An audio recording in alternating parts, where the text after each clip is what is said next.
many breaths would you need to read this paragraph? If the answer is more than one, we might have a problem.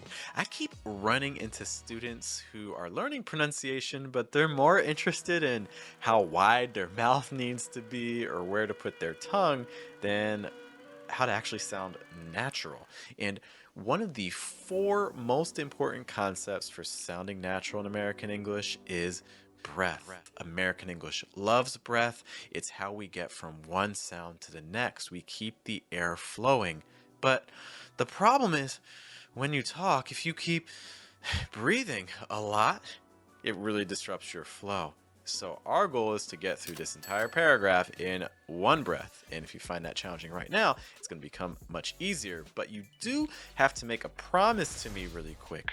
If this video helps you even a tiny bit, then I need you to share it with a friend who is also learning American English so we can all learn together. Okay, guys, so this is our text. Now, what I'm going to do is I'm going to read through this. Before I start, I'm going to take a big breath in through my nose, and then I'm going to go as far as I can in just one breath, and I want you to try to do the same thing after me. Let's see how far we can go. I lit the lamp beside the bed, turned off the gas, and opened the wide windows. The bed was far back from the windows, and I sat with the windows open and undressed by the bed. Outside, a night train running on the street car tracks went by carrying vegetables to the market. They are noisy at night when you could not sleep. Could you do the whole paragraph? Did you get halfway done, a quarter done? Let me know. Now what we're going to do is we're going to break this into smaller parts. So we're going to do the same idea. I want you to breathe in, and then we're just going to do a sentence, then add another sentence, then add more and more until we're at the end. See if you can keep up with me. Our first sentence. I lit the lamp beside the bed, turned off the gas, and opened the wide windows. Okay, we're going to breathe in again through our nose. Let's do that sentence and then the next one.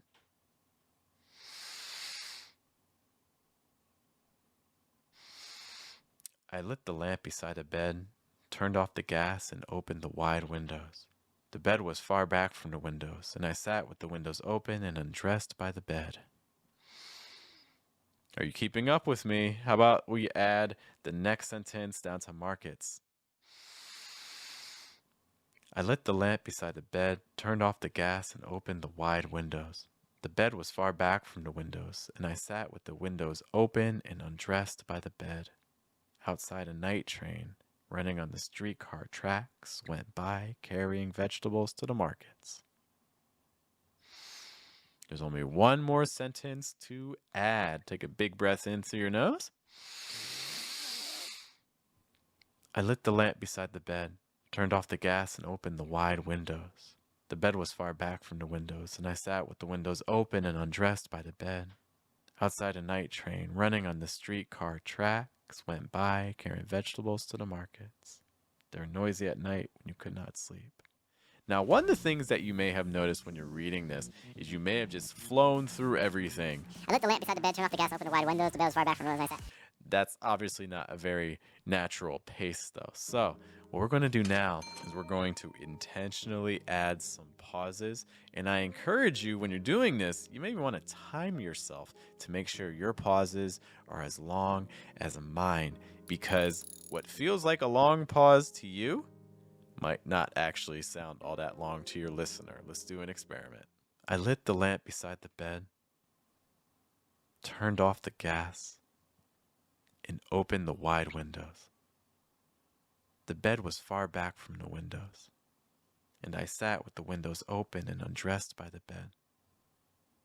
Outside, a night train running on the streetcar tracks went by carrying vegetables to the markets. They were noisy at night when you could not sleep. Could you get through that entire paragraph with pauses? Maybe just halfway done. Again, let me know in the comments. I'd love to know how your progress is going. One thing you may also notice too about these pauses is that during the pause, I'm not taking in more breath. I'm also not releasing breath. So as soon as I get to a pause, I just kind of tighten things up a little bit in my throat to not let air come through. And then I move on to the next section. As you're experimenting with pauses, you can also take this whole exercise to the next level by changing your pitch. Because what often happens in English, when you have these situations where you pause, whenever you start talking again, often the pitch changes. See if you can do what I do here.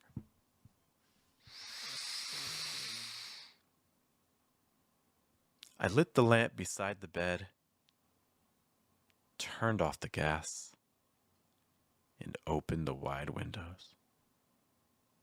The bed was far back from the windows, and I sat with the windows open and undressed by the bed. Outside, a night train running on the streetcar tracks went by carrying vegetables to the market. They were noisy at night when you could not sleep. Can you hear those differences in pitch? Each time we pause, we change. Sometimes we went a little higher, sometimes we went a little bit lower. One other thing I hope you're noticing too is that we're not really talking super fast, but we're still able to sound really natural. That means for fluency, it's not about speed. It's about how are you controlling your breath, and you can see more of that in this video here.